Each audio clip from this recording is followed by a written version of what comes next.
خواتین کا کو ایجوکیشن اسکول میں جاب کرنا. ام احمد پشاور سے. مجھے ایک کو ایجوکیشن اسکول میں جاب ملی ہے جو میٹرک تک ہے. مجھے جاب کی ضرورت بھی ہے. کیا میں عبایا کے ساتھ یہ جاب کر سکتی ہوں؟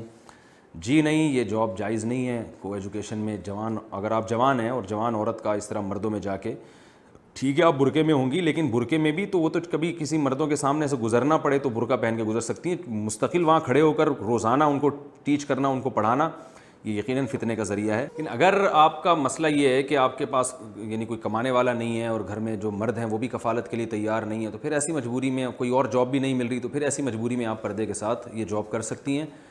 جیسے ہی کہیں اور اگر آپ کو جاب ملے تو یہ فوراً چھوڑ دیں. لیکن یہ ذہن میں رہے کہ یہ جو ناجائز ہم کہہ رہے ہیں اس کو فتنے کی وجہ سے کہہ رہے ہیں. بعض خواتین اتنی ایجڈ ہوتی ہیں ان کو فتنے کا اندیشہ نہیں ہوتا. جوان عورتوں کے لیے میں یہ حکم بیان کر رہا ہوں کہ اور سامنے بھی بیٹھے ہوئے جوان مرد ہوں تو چاہے برقعے میں ہی ہوں لیکن روزانہ اس طرح سے ٹیچ کرنا, ان کو پڑھانا, لیکچر دینا, اس میں بہرحال یہ صحیح نہیں ہے اور عورت کے حیا کے بھی بالکل خلاف ہے. لیکن اس کے باوجود آمدن بہرحال جائز ہوگی. آمدن جائز اس لیے ہوگی کہ وہ آمدن جو مل رہی ہے وہ ٹیچنگ کی مل رہی ہے. وہ ٹیچنگ بذات خود ایک جائز کام ہے.